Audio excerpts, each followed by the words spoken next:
Yani der أنا اسمي نور فهد محمد عبد الوقائد نازح من الشقب. شوفوا وين احنا ساكنين. cennet cennet dedikleri 3-5 köşkle 3-5 huri, isteyene ver onları, bana seni gerek seni. Şimdi istemiyorum köşke al diyor, istemiyorum huri, istemiyorum şu falan. Aslında bu genel bir tutumdur. Maturidi'de de var, diyor ki ancak sefil ruhlar ben bunu yaparım ama karşılığında da bana şunu vereceksin der. Benim doğamda da, varlığın doğasında da iyilik var. Ben şimdi bunu yaptım, bir karşılık beklemiyorum. Evet, biz bir karşılık beklemiyoruz. Ben de yaptığım iyiliklerden Allah'tan bir karşılık beklemiyorum. Ama biliyorum ki karşılıksız bırakılmayacak. Çölde adam giderken birisi çölde kalmış havasında, ya bana yardım et, bana yardım et falan. İşte bir su yok mu falan, kırbanda versen falan. Adam da atından inmiş, çıkarmış kırbasından suyu, adama içirecek. Adam kalkmış birden.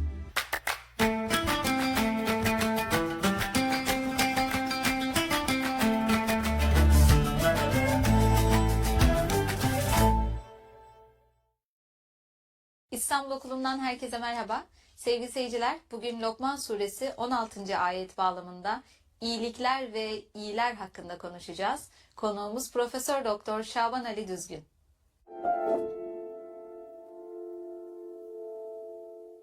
Merhaba hocam. Merhaba. Hocam bugün yine çok temel bir kavramı ele almak istiyoruz. İyilik kavramını. İyilik ve iyiler hakkında konuşmak istiyoruz. Kur'an-ı Kerim'de de sıkça bahsedilen bir kavram bu. Hayatın tam ortasına, merkezine yerleştiriyoruz. Bunu nasıl daha genişletebiliriz? Hayatımızda nasıl bir yer edinmesi gerekir? Ne dersiniz? Evet, Kur'an-ı Kerim'in anahtar terimlerinden bir tanesi. Çünkü hayatın üzerine oturduğu ana terim. Varlığı iyi olduğu için, yaratmak iyi olduğu için Allah yarattı diye felsefenin temel başlangıç noktası bile budur. Yani neden varlık var da yok değil sorusuna verilen cevaplardan bir tanesi bu. Çünkü var etmek iyidir. İyi olduğu için onu yaptı. Dolayısıyla iyiliğin bulaştığı her şeyde iyi olur doğal olarak. Beklenen bu. Bu tabii varlığın yapısıyla, ontolojisiyle alakalı bir iyilik durumu. Bir de ahlaki iyilikten, yani insanların eylemleriyle hayat bulan, yaparsan olacak olan iyiliklerden bahsediyoruz. Ve bunun tersi de var. İnsanın eliyle vücut bulan, varlık bulan kötülükler de var. Dolayısıyla dünyada iyiler de var. Bunlara Kur'an-ı Kerim Allah'ın taraftarları adını vermiş, iyilik peşinde koşanlara. Kötülük peşinde koşanlar da var, görüyoruz. Onlara da şeytanın taraftarları, Hizbuş Şeytan adını vermiş. Yani çok aslında incitici bir tanımlama. Yani bir insan bir kötülük yapabilir bir insan ama sonra pişman olabilir. Ben bunu nasıl yaptım der. Ama hayır, pişmanlık duymuyor. Tam tersi, sistematik bir şekilde bu kötülüğe devam ediyorsa Kur'an-ı Kerim onu artık sen şeytanın tarafına geçtin. Hizbuş şeytansın, şeytan tarafındasın der. Hatta bazen taraf falan değil, şeytanın bizzat kendisi olarak da onu etiketler ki örneklerini görüyoruz. Savaşlar, soykırımlar vesaire. Dolayısıyla biz burada kötülük kısmı, kötü meselesi burada iyilikle ilgili şu noktada önemli. İyiliğin büyütülmesi sabit bir noktada durarak, herkesin onu büyüterek var kılması anlamında, kötülüğün şöyle bir değeri var. Kötülük yapan bir insanın o kötülüğü ortadan kaldırması için ön şart iyilik yapması. Yani iyiliğin büyütülmesine bizi sevk eden unsurlardan bir tanesi kötülük yapmış olmamızda. Ya kötülük yapabilir mi bir insan? İnsanız. Olabilir. Ne dedik? Onda ısrar etmemek, onu sistematik hale getirmemek esas. Yaptık bir kötülük, çıktı elimizden, dilimizden. İyilik yaparsanız diyor, bunu sileriz. Hud suresinde geçiyor. İnnel hasenat, yapacağınız iyilikler, yüzhibne seyyiat, yaptığınız kötülükleri ortadan kaldırır. Dolayısıyla telafi sistemi bir şeyin silinmesi üzerine bina edilmiş. Sadece yapılması değil. Yapıyorsunuz onu, çok güzel. Fakat aynı zamanda yaptığınız bir şey var olan bir kötülüğü de siliyor. İkili bir kazanç vaat ediyor Kur'an-ı Kerim. Hem yaptığınız şeyin güzel tarafı sizi mutlu ediyor, hem de daha önce içinizi acıtan, neden ben böyle bir kötülük yaptım dediğiniz şeyi de ortadan kaldırıyor, siliyor. Yani iyilik, iyi bir insanı var etmeye araç yapılmış oluyor. İyilik yaparak iyi bir insan olma yolunda adım atmış oluyoruz. Burada dikkat çekmek istediğim nokta benim ayeti tahlil ederken sadece iyiliği konuşmuyoruz. İyi bir insanı var etmeyi de konuşuyoruz. Dolayısıyla iyilikler hakkında konuşmakla iyiler hakkında konuşmak biraz farklı birbirinden. Kur'an-ı Kerim Hazreti İbrahim'le ilgili konuşurken, Hazreti Peygamber'le ilgili konuşurken üsvetün hasenetün ifadesini kullanır. Onlarda güzel örneklikler vardır. Sizin modeliniz, rol modeliniz kimdir? Prototipiniz kimdir diye sordukları zaman ya sorun gençlere, rol modelin kimdir? Size birisini söyleyecektir. Evet. Mutlaka zihninde birisi vardır. Bir sanatçı olabilir, bir artist olabilir, bir Ya, düşünür futbolcu olabilir, olur, örnek futbolcu olduğu olabilir. biri olabilir. Evet. Olabilir. Üsvetün hasenetün, tamam örneğiniz var, rol modeliniz var. Ama iyi bir rol model midir? Ona artı bir değer yüklüyor Kur'an-ı Kerim. Üsve model demek. Ama hasenetün müdür? Yani gerçekten sizi iyiliğe, güzelliğe, estet olana sevk edecek bir model midir? Ona ayrıca bakın diyor. Üsvetün hasenetün. Dolayısıyla iyiler, burada altı çiziliyor. İyiler. Sadece iyilik değil. Ayet-i kerimeyi beraber okuyalım. Ondan sonra bunun neden Kur'an-ı Kerim bu kadar diyor ki Lokman suresi 16. ayette Lokman bir Kur'an-ı Kerim'de anılan bir figür, peygamber olmadığına neredeyse ulema kanaat getirmişler. Yani Kur'an'ın andığı ama peygamber olmayan. Şimdi aslında büyük bir olay. Yani peygamberlerin vaat ettiği, peygamberlerin mesajının bile odağında olan bir kelimeyi, iyilik terimini bir insan, peygamber değil, bir insan, büyük bir hekim diyelim, hakim yani, bir mütefekkir bir şey söylüyor ve Kur'an-ı Kerim onu alıyor.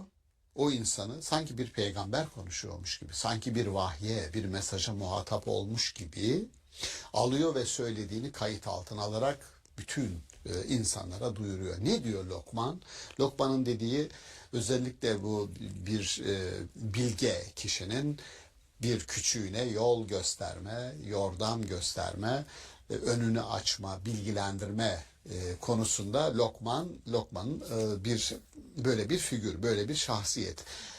Ve ayet-i kerime 16. ayette söylediği diyor ki ey oğlum diyor hardal tanesi kadar ağırlığı olan yani aslında hiç ağırlığı yok gibi duruyor. Hiç ağırlığı yok yani. Bir iyilik yaparsan bu iyilik ister bir sahra, bir kayanın kovuğunda olsun görünmüyor yani orada bir yerde düşünsenize bir mağara bir kaya düşünün koca dünyada yani o Kubbetus Sahra dediğimiz Mescid-i Aksa'nın içerisindeki o kubbeli yerden hatırlasın izleyenler sahra kaya demek o kayanın kovuğunda da olsa semada göklerde bir yerde olsa ya da yerde herhangi bir yerde olsa bir iyilik yeter ki yap. Nerede yaparsan yap ve nereye koyarsan koy o iyiliği. Yani derler ya iyilik yap denize at. Balık bilmezse Halik bilir. Yani balık bilmezse Allah onu bilir. Şimdi diyor ki bu inanılmaz bir motivasyon. Nerede olursa olsun Allah onu senin karşına çıkarır. Şimdi bazı meallerde ekleme yapmışlar. Bakıyorum Allah onu ahirette senin karşına çıkarır diye. Ahirette de çıkarır, bu dünyada da çıkarır. Ahirette diye kayıt altına almayın onu. Çünkü ahiret geçmiyor orada. Allah onu senin karşına çıkarır. Bu şu demek, bugün yaptığınız bir iyilik bundan sonraki yaşamınızda bir şekilde buna inanınız. Her gayret bir amaca yöneliktir, bir sonucu yaratmaya matuftur. Siz onu fark etseniz de, fark etmeseniz de. Bizim bakış açımız şudur, yani genel itibariyle olması gerekir diyelim. Şudur demeyelim, olması gerekir kanımca. Şöyle bir örnek veriyorum. Diyorum ki Yusuf peygamber, babası Yakup'tan kardeşleri tarafından koparıldığında, bu büyük bir senaryo olarak düşünün, büyük bir film olarak düşünün, sahne bir. Sekans bir. Kardeşler bizimle ava götürelim baba bu Yusuf'u bize veriver bunu dediklerinde niyetleri belliydi. Evet. Babanın bir şeyden haberi yok. Yusuf'un da haberi yok. Alıyorlar ve çocuğu götürüyorlar. İkinci sahne kuyuya atıyorlar. Üçüncü sahne birileri geliyor kuyudan su çekmek üzere kova atıyorlar. Bir bakıyorlar bir çocuk. Yusuf'u oradan çıkarıyorlar. Bir çocuk ne yaparız? Satalım biz bunu köle olarak. Satıyorlar, parasını alıyorlar. Alan adamlar onu Mısır'a götürüyorlar. Şimdi sahneler bakın sahne sekans gidiyor. 1, 2, 3, 4, 5, 6, 7. Şimdi biz yaşamda bütün eylemlerimizde, hareketlerimizde şu sahneleri biliriz teker teker. Bunlardan sorumluyuz. Bunu yaparız. Ama bütün bu parçaların nasıl büyük bir resmi oluşturduğu, en sonunda bu kuyuya atılan, köle olarak satılan Yusuf'un gidip Mısır'da çok güvenilir bir adam olarak bütün hazinelerin kendisine teslim edileceği bir konuma çıkacağını, o kardeşleri zor duruma düşen kardeşlerine tahıl vereceğini, sonra babasına kavuşacağını, bütün bu büyük resim, o mutlu son ne babanın zihninde var, ne Yusuf'un ne de kardeşlerinin. Yani biz parçayı biliriz. O parçanın çalışılması bize aittir ama buradan büyük bir resim çıkar. O da tevekküldür. Orada Allah'a ya Rabbi bizim için hayır biz gayretimiz budur. Bunun sonucunda hayırlı olan neyse bizim için onu senden temenni ederiz. Büyük resim. Onu ben kontrol edemem, bilemem bu kadar şeyi. Şimdi ne oldu? Şunu diyoruz. Bir insan iyilik yaparak herhangi bir insanın hayatına dokunuyor. Hayata dokunuyor. Sadece bir insanın hayatına değil, hayatı iyileştiriyoruz. Ya hayatı iyileştiriyoruz. Ama bütün bu parça parça yaptıklarımız nerede büyük bir bütün olur? İnsanlığa, bana, çoluğuma, çocuğuma, kardeşlerime, dostlarıma nasıl bir iyilik olarak geri döner? Yusuf hikayesindeki gibi bakın. Onu ben bilmiyorum ama benim bildiğim bir şey var. Ayet-i kerimenin söylediği. Küçücük bir şey bile olsa onu yap. Demek ki bu küçüktür ya bundan bir şey çıkmaz. Yani elinde bir mandalina varsa bir dostuna ver, ikram et. Ya bu nedir ya? Hayır, iyilik diri kalır. İyilik yapmak diri kalır. Meşhur bir hikaye vardır ya hep anlatılır. İşte çölde adam giderken birisi çölde kalmış havasında.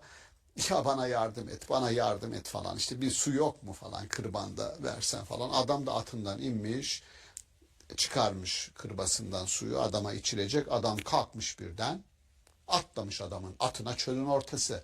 4 nala sürüyor. Adam kalmış mı orada? Arkasından bağırmış adamın. Demiş ki bak bu yaptığına bir şey demiyorum. Atımı çaldın, aldın, beni burada yalnız bıraktın.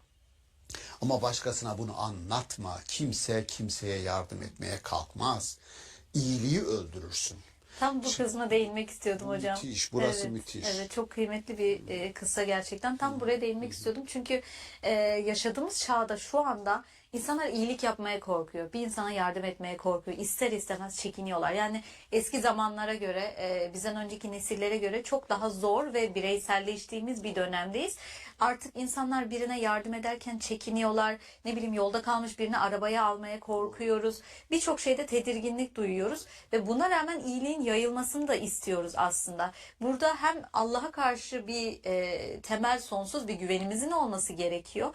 Hem de insanlara karşı o aramızdaki güven bağının da daha güçlü olması gerekiyor. Bu dengeyi nasıl kurabiliriz şu anda? Kesinlikle söylediğiniz güven kategorisinin sağlanması gerekiyor güvenin ve bu mekanizmanın koruyucusu olarak Allah dedik. Ama ben şöyle derim, daha pratik ve pragmatik, buna yani felsefeyi bu sohbetlere fazla sokmamaya çalışıyorum ben, ama iyilik kelimesi, yani Kant'ın ahlakında iyilik kelimesinin kendinde bir karşılığı var. Yani kendisi çok değerli. Birisi onu yapsa da yapmasa da varlığın doğasında iyilik var, iyi var. Dolayısıyla kendi başına kendi varlığını sürdürecek bir yetkinlikte iyiliğin ve iyiliğin kendisi. İnsanı da onun bir parçası yapıyor. Bir mükafat bekleyerek değil, bir ödül bekleyerek değil. Sırf insan olduğu için, nasıl iyilik iyi olduğu için varsa, sen de insan olduğun için buna kategorik, imperatif, zorunlu yapman gereken bir şey kardeşim. Yapacaksın, insansın. Bu dediği doğru. Öyle oluyor. Yani daha önce bir konuşmamızda belki geçti. Ben şöyle örnek veriyorum. Gecenin karanlığında yolun karşısına geçmeye çalışan bir ama kardeşimizi biz tutup geçiriyoruz yolun karşısına. Ama o beni görmüyor. İyilik kim yapıyor ona? Onu görmüyor. Başka kimse görmüyor. Ama ben o iyiliği yapıyorum. Anlıyorum ki benim doğamda da, varlığın doğasında da iyilik var. Ben şimdi bunu yaptım, bir karşılık beklemiyorum. Evet, biz bir karşılık beklemiyoruz. Ben de yaptığım iyiliklerden Allah'tan bir karşılık beklemiyorum. Ama biliyorum ki karşılıksız bırakılmayacak. Karşılık beklemekle karşılıksız bırakılmayacağını bilmek arasındaki farktır bu. Biz karşılık beklemeyiz. Ama Allah karşılıksız bırakmaz. Üstelik de bunu kendisine ayetlerin sonunda, bu ayet sonlarındaki bitirme ifadelerinde Kur'an-ı Kerim'in seçtiği, Allah'a seçtiği isimler ayetin muhtevasıyla uyumlu isimlerdir. Şimdi işte bir kayanın kovuğunda da olsa, göklerde de, bir boşlukta da olsa, yerinin herhangi bir yerinde, dibinde de olsa küçücük bir iyiliğiniz karşınıza çıkacaktır. Dedikten sonra diyor ki Allah bir, latiftir, iki, habirdir. Latifun habir. Habir demek hiçbir şey ondan kaçmaz. Her şeyi bilir. Ya tam uzman. Her şeyin uzmanıdır. Yani iyilik nerededir? Onu bulur. İyilik nerededir? Bu remote sensing diye bir bilim dalı var. Uzaktan hissetme ve ölçme. Bunun uzaya giden astronotları yetiştiren Mısırlı bir kimyager aynı zamanda. O diyor, bana diyor çölde bir yer gösterin. Orada kaç tane kum var? Kum tanelerini ben size diyor sayayım. Kaç kum var? Remote sensing. Şimdi burada da öyle. Diyor ki Allahu Teala, siz yeter ki bir iyilik yapın, bir yere koyun. Ben onu bulurum ve sizin karşınıza çıkarırım. Sen böyle bir iyilik yapmıştın diye. Ben habirim. Ama ikinci kısmı var. Latifim. Ne demek bu? Yaptığınız o küçücük iyiliğin karşılığında benim size vereceğimi bir bilseniz. Latif, lütfederim diyor. Ya o söylediğim o. Onun için biz hesaba kitaba bakmayız yani. Kur'an-ı Kerim bu tür iyiliklere ecrun gayru memnun. Kesintisiz bir mükafat vaat ederim diyor. Diyorum ya, biz o mükafatı beklemiyoruz. Ama o karşılıksız bırakmayacağını söylüyor. Bizim kültürümüz şu kültürdür. Yunus Emre'nin söylediği cennet cennet dedikleri 3-5 köşkle 3-5 huri, isteyene ver onları, bana seni gerek seni.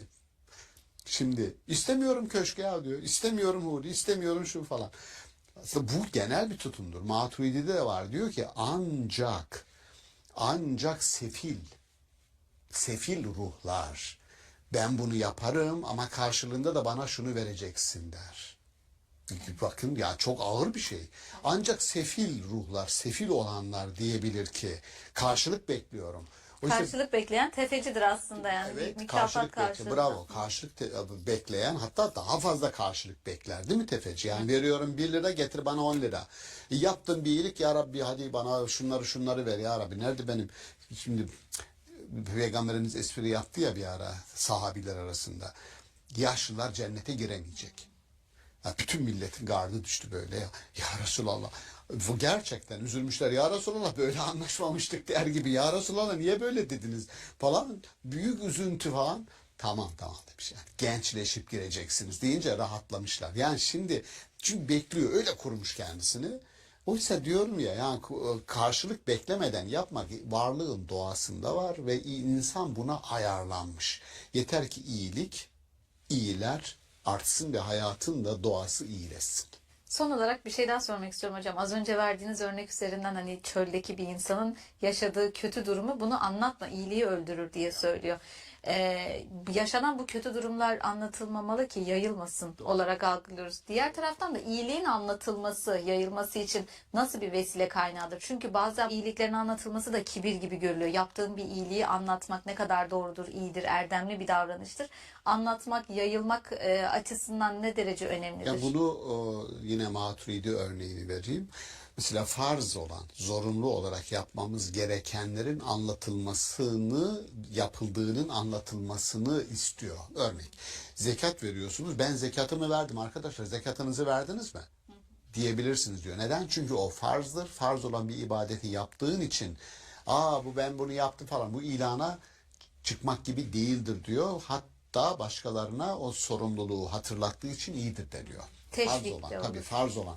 İşte ben namazımı kıldım arkadaşlar, siz de kıldınız o namazınızı. Hatırlatır onlara. Yani burada ya kardeşim kıldınsa sen kendine falan, öyle değil, hatırlatır. Bunun gibi Maturidi'nin söylediği, herkese zorunlu olanı açıkça ben yaptım, siz yaptınız mı, bir hatırlatmadır. Bunda bir sakınca yoktur, kibre falan girmez. İyilikle Yeter. farz diyebilir miyiz bu durumda hocam? İyilik. Bütün bunlar onun içerisinde. Öyle denir. Yani bu ibadetler bile insanı iyi olan bir hayatı var etmek için disipline eder. Yani 5 vakit namaz kılan bir adam düşünün, namazını kıldı, abdestini aldı, namazını kıldı, sonra kalktı, bir kötü durumla karşılaştı mesela. Ya o rahatlıkla, o huzurla o müdahale etmez ona, o kötülüğe bulaşmaz. Çünkü bakın, anlatabiliyor muyum bunu? O haldedir yani. Sürekli ibadet halindeki bir insan dikkat eder. Disipline eder dediğim o. Dolayısıyla hayatı iyileştirme, iyiliği böylece iyiliğe bir şans tanıma ve iyilerin sayısını artırmak, çoğaltmak suretiyle kötülüğü minimize edebiliriz. Bunun başka yolu yok. Paylaşarak da arttırmaya vesile olmuş oluruz. Çok teşekkür ederiz Ben hocam teşekkür değerli ederim. yorumlarınız Ben için. teşekkür ederim. Sevgili seyirciler, iyilik ve iyiler hakkında konuştuk bugün. Bir sonraki bölümde görüşmek üzere. Hoşça kalın.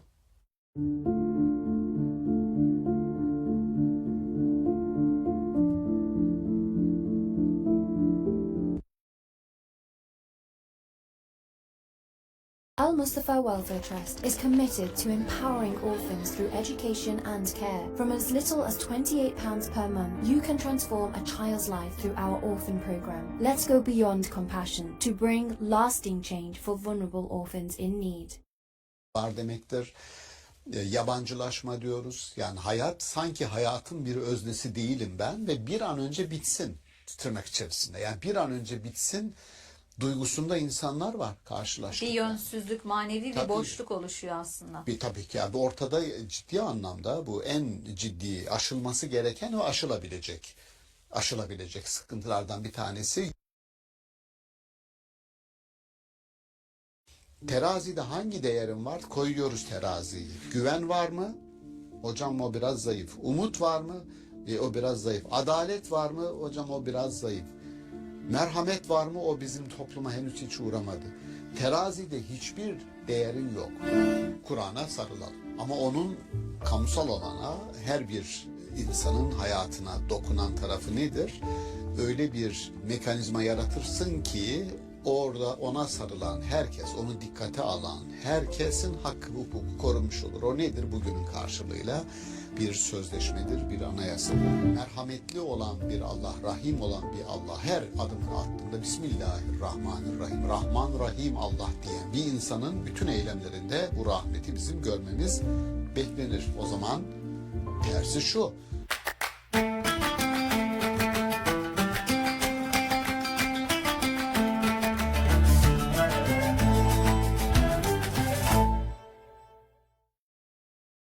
İstanbul Okulu'ndan herkese merhaba. Sevgili seyirciler, bugün Ali İmran Suresi 103. ayet bağlamında yalnızlık ve toplumsal birlik kavramlarını ele alacağız. Konuğumuz Profesör Doktor Şaban Ali Düzgün.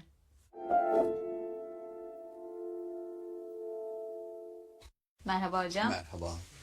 Hocam bugün yalnızlık, bireysellik, toplumsal birlik ve dağılma gibi meseleleri konuşmak istiyoruz. Ali İmran Suresi 103. ayet bağlamında ele alacağız bunları.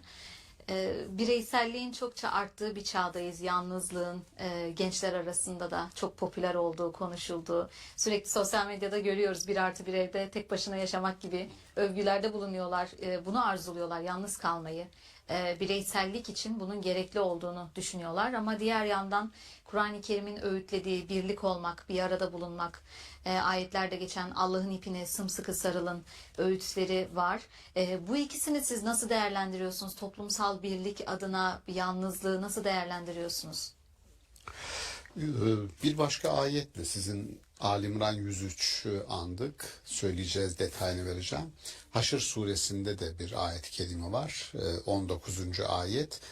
Bu değerler bağlamında en kök ayet aslında o ayet. İkisi birlikte okunacak, okunmalı.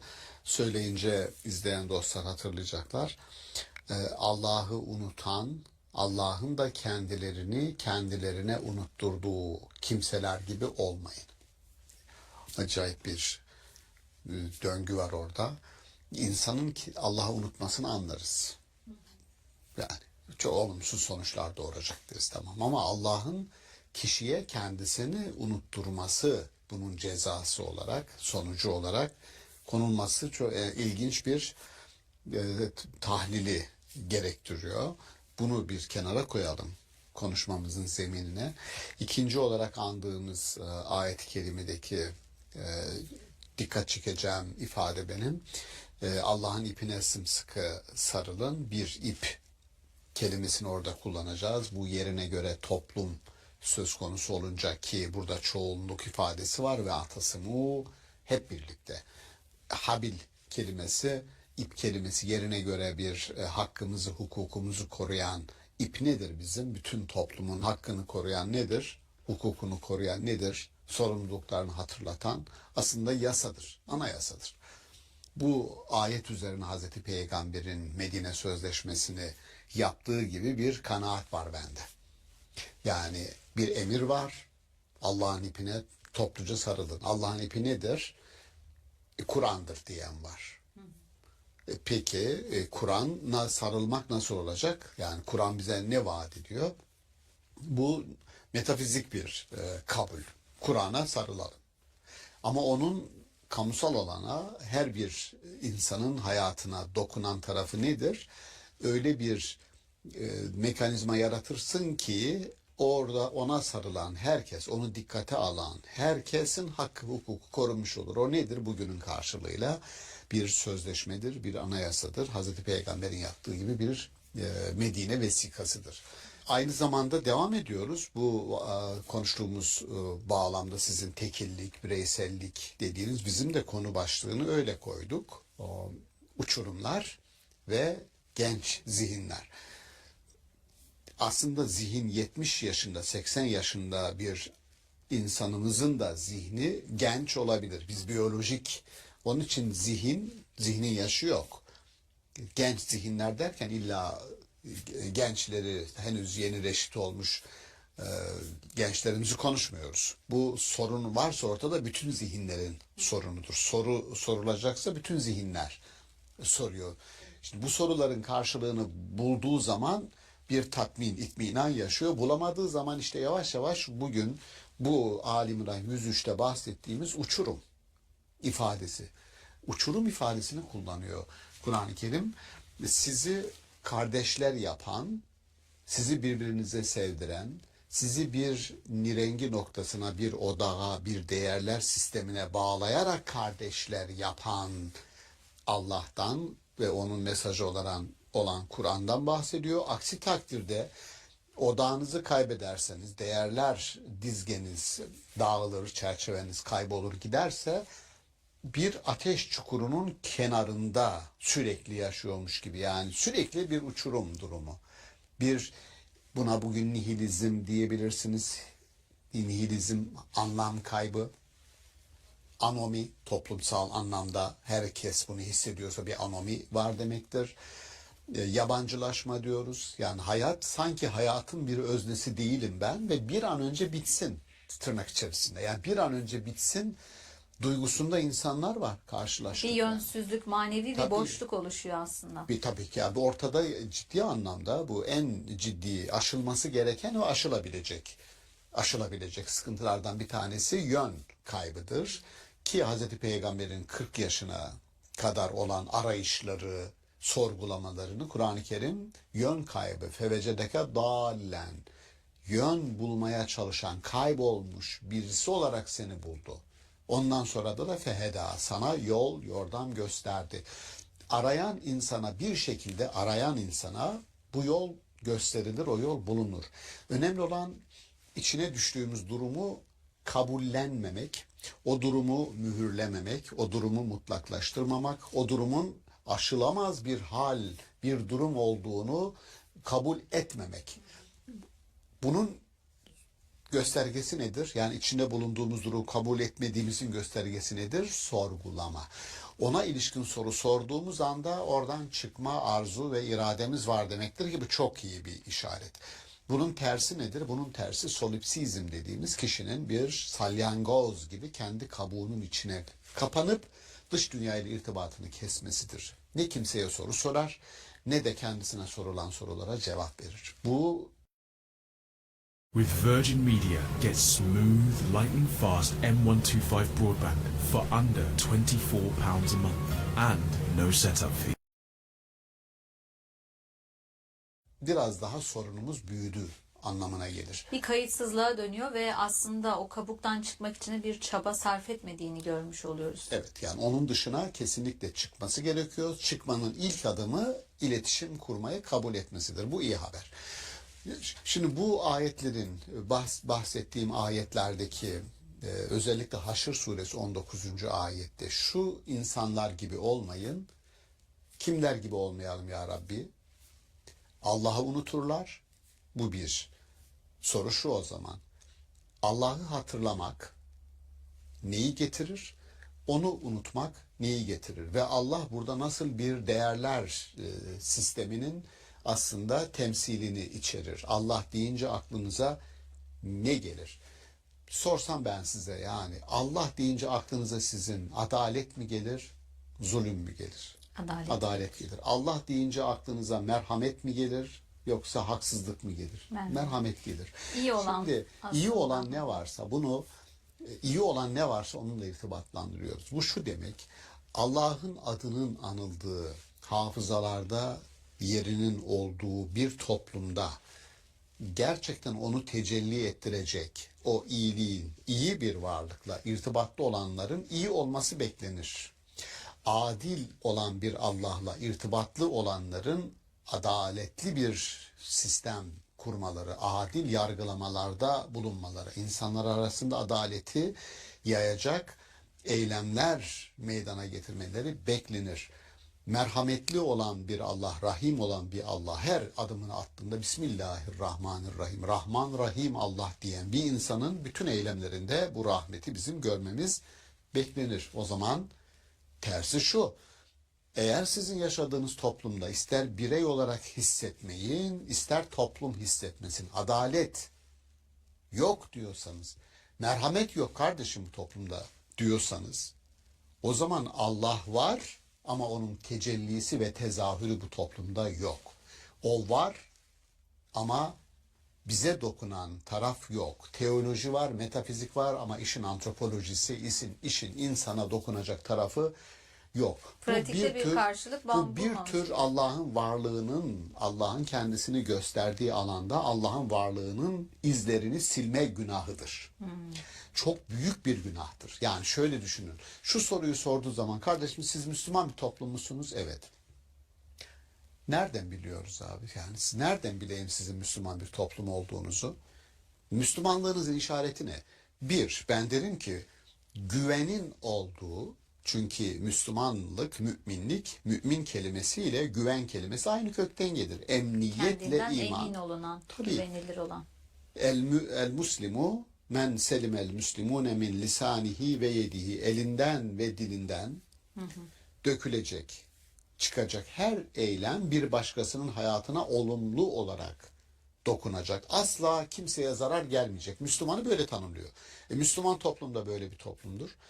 O zaman soru şu, yani dışarıdan size baktığı zaman bir insanın güven kategorisinin bu toplumda ne kadar yer tuttuğunu gözlemlediğinde sınıfta kalıyorsunuz. Güven endeksi çalışmaları yapılıyor dünyada. İşte ilk yüze giremiyoruz. İlk yüzün içerisinde değiliz. İnsanlar birbirine güven duymuyor. Kurumlara güven duymuyor. Kurumlar insanlara güven duymuyor. Adam vergisini kaçırmak için her türlü numarayı çekiyor. Düşün yani olmaz. Şimdi bunun yani zekatı kaçırıyor. Zekat vermemek için üzerinden bir yıl geçecek gibi bir bürokratik söz söylüyoruz. Sonra üzerinden bir yıl geçeceği zaman onu başkasına devrediyor. O anda malı üzerinden düşürüyor ki üzerinden bir yıl geçmemiş olsun gibi böyle sahtekarlıklarla kimi aldatıyoruz, değil mi? Şimdi böyle bir toplumsal yapıda hangi kategori ilişkilerimizde yok? Güven yok. Güvenin olmadığı bir yerde insan yarına umutla bakar mı? Bakamaz. Dinle ilgili en temel kategori, birinci kategori güven, ikinci kategori umut. Şimdi güven ve umudun olmadığı yerde Allah ne dedi? Beni unutursanız ben de size kendinizi unuttururum. Bizle ilgili unutulan nedir? Burada diyorum ki benim dünyada en fazla toplumda ihtiyaç duyduğum neydi? Güven ve umut. Bakın unuttuk ikisini. Unuttuk ikisini. Unutulmaya başladı.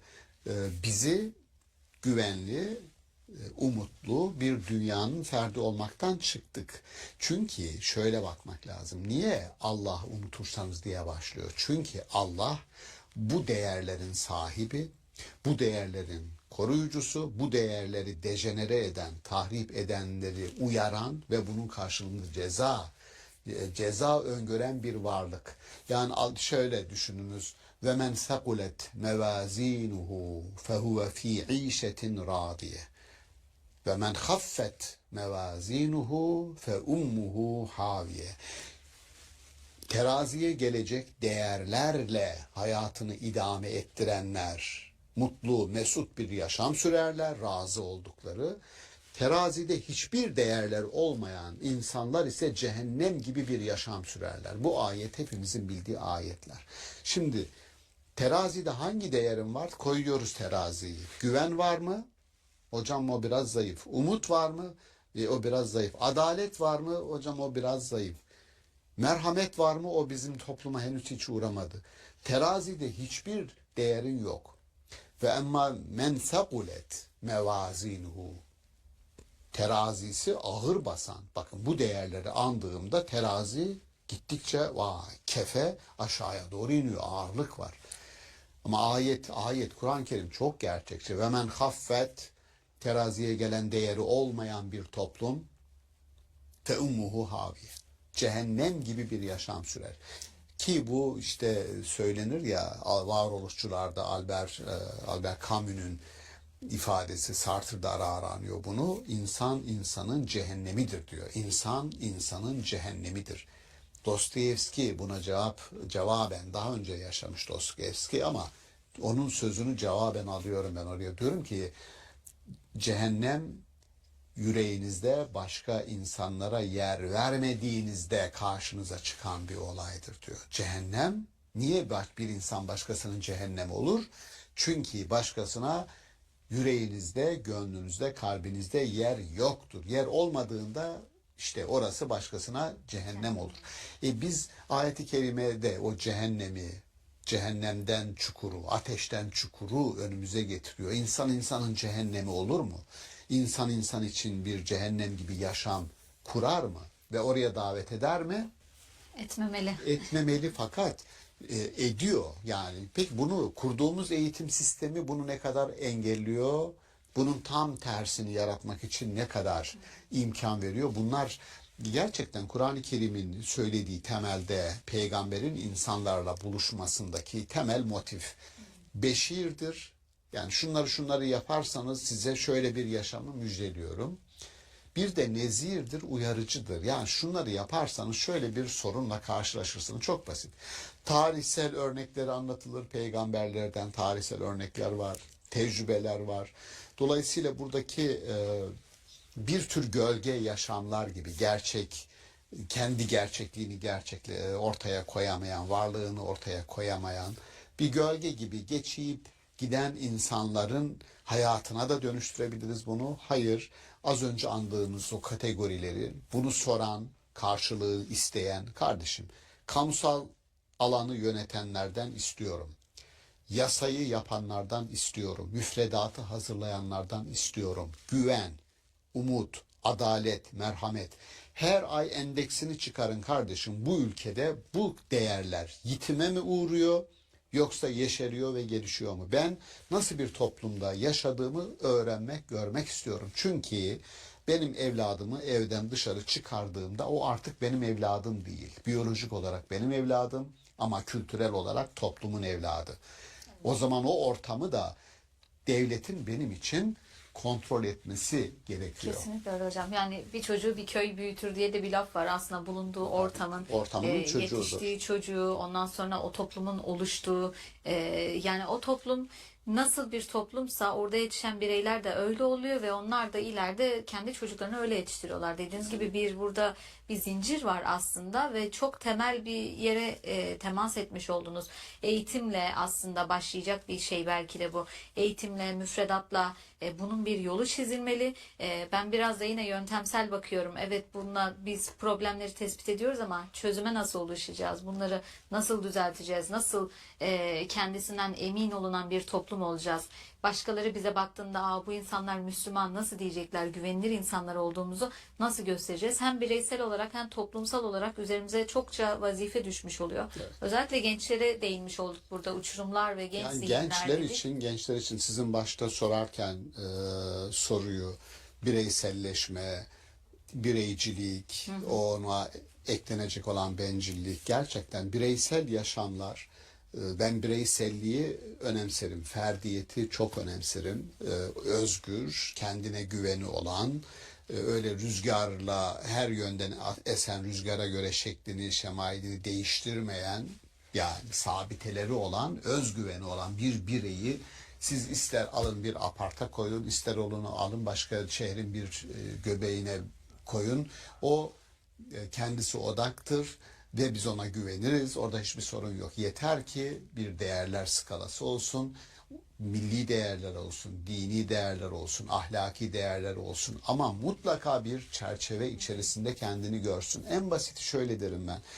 Bir bilgisayara, bir cep telefonuna, virüslere karşı onu korumak için bir virüs koruma programı biz daha başta koyuyoruz ki dolaşırken, surf yaparken başımız belaya girmesin.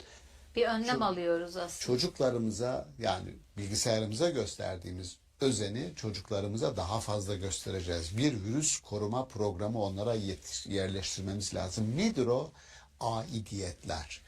Bir şeye ait olduğu o şeyin, o değerin ona iyi geleceğini, onu iyileştireceğini, işte bu resilience dedikleri yani dışarıdan gelen çarpmalara karşı dayanıklılık, metanet o kadar önemli ki travma yaşamadan çünkü hayatta birçok her yerden gelecek size. Her yerden gelebilir, her yerden gelebilir ama öyle donatalım ki çocuklarımızı, gençlerimizi ve zihinleri o sadmelere, o çarpmalara karşı dayanıklı olsunlar. Ya bu bizim görevimiz. Yani eğitimin de görevi bu, anne babanın görevi de bu, okulun görevi de bu. Çocuklara verdiğimiz değerlerin koruyucu değerler olduğunu, bu sadece öyle ezberletilen, hafızaya alınan, yani unutulmak üzere ezberletmeyelim onlara. Yaşama geçirsinler. Entegre olsun diye varlıklarının bir parçası olsun. Dolayısıyla seçtiğimiz değerleri de dikkat alacağız. Unutacakları şeyleri öğretmeyin çocuklara diyorum.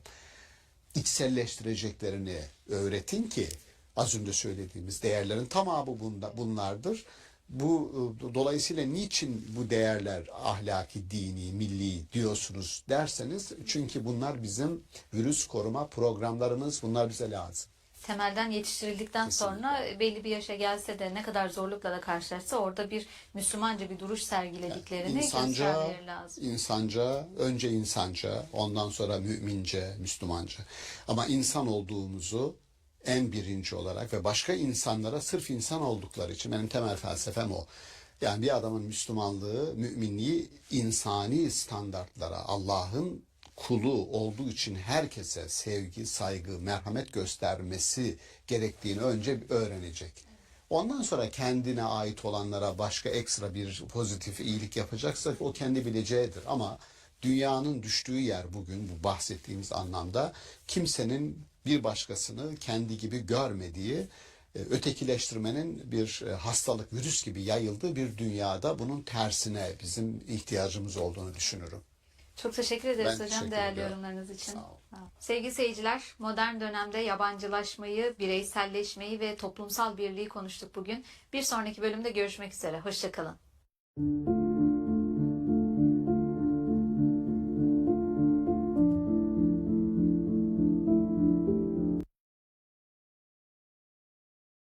Assalamu alaikum wa rahmatullahi wa barakatuh, brothers and sisters.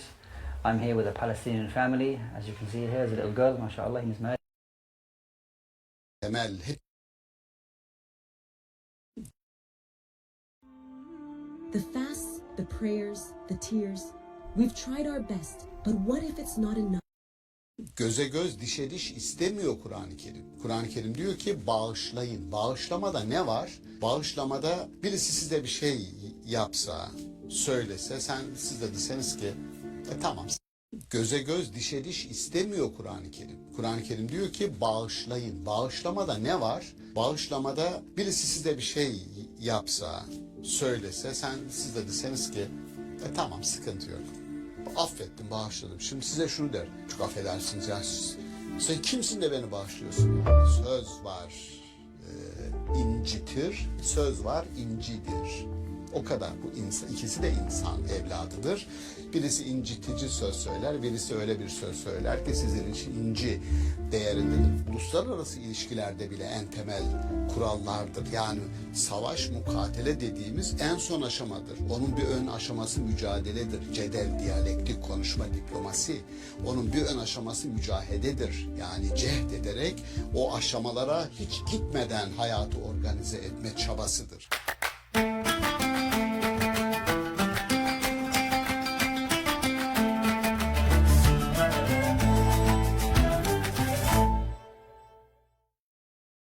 İstanbul Okulu'ndan herkese merhaba. Sevgili seyirciler, bugün Kur'an-ı Kerim bağlamında adalet ve merhamet kavramlarını ele alacağız. Konuğumuz Profesör Doktor Şaban Ali Düzgün.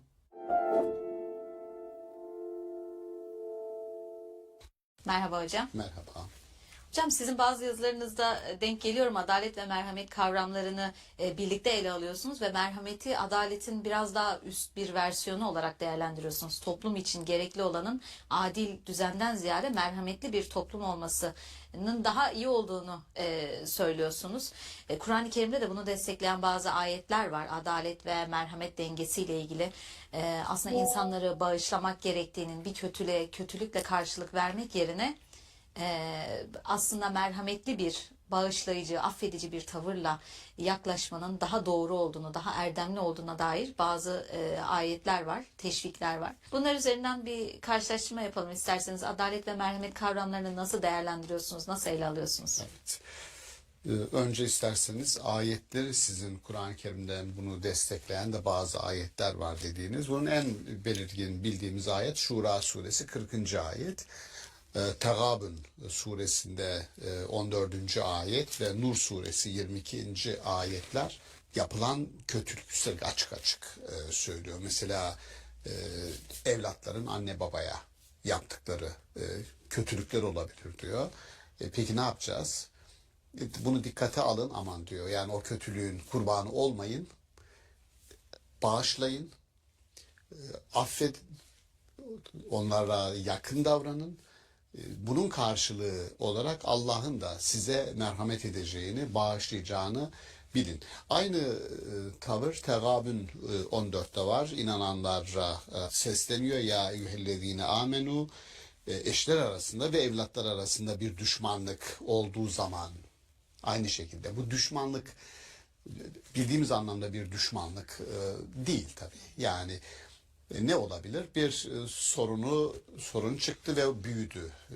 Bunu tahmin edebiliyoruz. Farklı türleriyle eşler ve çocuklar anne baba arasında. Tutum ne olmalıdır?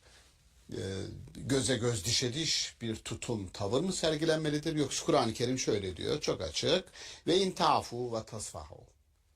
Eğer bağışlarsanız, yakınlık gösterirseniz, yaklaşırsanız ve tağfiru ve bağışlarsanız, affeder, bağışlarsanız fe innallaha gafurun rahim. Sizin bu bağışlamanızın karşılığında Allah'ın da gafur ve rahim olduğunu, sizi bağışlayacağını bilin. En sık benim referansta bulunduğum ayet Şura suresinin 40. ayeti. Bir kötülüğün karşılığı ona denk bir kötülüktür diye tercüme edilen ayeti ısrarla ben bir kötülüğe kötülükle karşılık vermek de kötülüktür şeklinde tercüme etmemiz gerektiğini yazıyorum ve söylüyorum ısrarla. Çünkü ayetin hemen arkasında femen afa, kim affeder ve aslaha ve ıslah ederse fe ecruhu alallahi, onun mükafatı, nasıl bir mükafat vereceği affedene ve bağışlayana o Allah'a kalmıştır. Allah bağışlamayıp zulmün ortaya çıkmasına sebep olanları affetmez diyor. Çünkü bağışlamadığın zaman benim verdiğim örnek alelade bir örnek. Henüz diyelim ki bir adli yargıya intikal etmiş büyük bir olay var ve orada zaten kamu davası açılıyor. Size sormuyor bile devlet. Oraya henüz gelmedik. O aşamada değiliz. O aşamanın daha başlangıcındayız. Yani trafikte küçük bir tartışma oldu. Affedersiniz diyorsun ya da affediyorsunuz ve olay kapanıyor. Bunu önce sözlü olarak küfürlü atışmalar, arkasından fiziki kavga, ölenler öldürülenler, Allah'ınızı severseniz bu nasıl bir insani dünya? Bu insanları, bu şekilde hareket edenlerin genetiğini, yapısını etkileyen, kodlayan hiçbir ahlaki, hiçbir dini öge yok muydu da bu adamlar birden böyle hayvani reflekslerle birbirine girdi ve bıçaklarla, satırlarla arabalardan oluyor bu yani. Şimdi bunu dikkate aldığımızda basit bir cümle, affedersiniz cümlesi o düşmanlığı ve onun daha sonra ayet-i kerimenin söylediği bu zulmü önleyici bir reflekstir. Sonunda çünkü birisi zalim, birisi mazlum olacak. Biri birini öldürüyor, biri birini işte darp ediyor vesaire. Şimdi bu süreçte neden böyle bir merhamet kelimesini, adalet kelimesini yerine koyuyoruz? Benim bir defa temel felsefemiz şu. Kutsal kitapların dili, peygamberlerin mesajının özü tarihsel süreç içerisinde değişiyor ve gelişiyor. Musa'nın, İsa'nın vaaz ettiği din ile Hazreti Peygamber'in bize anlattığı din genetik olarak ve insan kurmak istediği insan, tekil olarak inşa etmek istediği insan ve toplum yapısı itibariyle farklı. Nereden anlıyoruz bunu? En basiti diyorum ki Tevrat'ın temel mantığı Allah'ın adını ağzına almayacaksın. 10 emirden birisi. Oysa Kur'an-ı Kerim'in ilk ayeti Allah'ın adını ağzına alarak başla. İkra bismi rabbikellezi halak. Birinde yasaklama var, birisinde o yasak komple, bütünüyle o yasaktan bir kopuş var. Çünkü gelişiyor insanlık. Dil gelişiyor, mantık gelişiyor, doğayla, insanla, insan ilişkileri, bütün ilişkiler gelişiyor. Şimdi adalet, göze göz, dişe diş yazdık biz Tevrat'ta diyor Kur'an-ı Kerim. Göze göz, dişe diş istemiyor Kur'an-ı Kerim. Kur'an-ı Kerim diyor ki bağışlayın. Bağışlamada ne var? Bağışlamada birisi size bir şey yapsa, söylese, siz de deseniz ki tamam sıkıntı yok. Affettim, bağışladım. Şimdi size şunu der. Çok affedersiniz ya. Sen kimsin de beni bağışlıyorsun ya? Aslında bir kibir olduğu görülüyor burada. Aslında bağışladığınız anda hiyerarşik olarak, otomatik olarak üste çıkarsınız. Ve Kur'an-ı Kerim'in hedeflediği insan, hedeflediği toplum hiyerarşik olarak sürekli üstte kalmayı başaran, başkasının paçasından tutup da aşağı çekmesini engelleyen, standartlaşmaya direnen, ortalama olmayı kabul etmeyen kimliksiz, kişiliksiz o bir grup, ona sefiller ya da sefihler grubu diyor Kur'an-ı Kerim. Yani süfeha ifadesini kullanıyor. Süfeha, buna etba da der bizim kültürümüz. Maturide kullanıyor ortalama sıradan insanlar için. Ne diyor? Etba. Sürekli tabi olacağı birilerini arar ve süfeha Kur'an-ı Kerim ifadesidir. Kendini kuran değerleri yoktur o adamın. Ne etik değerler vardır onda, ne dini değerler vardır, ne kültürel ögeler vardır, insani standartları yüceltecek. O sürekli başkasının peşine takılır. Bir olay olur, o olaya tabi olur. Oysa burada kurucu unsur olun diyor. Size yapılanın sizi nereye evireceğine bir bakın ve asla o sürece girmeyin. Bunun yolu da bir kelimedir. Af ve mağfiret. Kur'an-ı Kerim affedenin Allah tarafından affa uğrayacağını vaat ediyor. 3 ayette de Nur suresi, Tegabun suresi ve Şura suresinde. Peki hocam çok güzel söylüyorsunuz ama yani kendisine yapılan bir kötülüğe karşılık vermediğinde insan bir şey yaşamış ve mağdur olmuş aslında.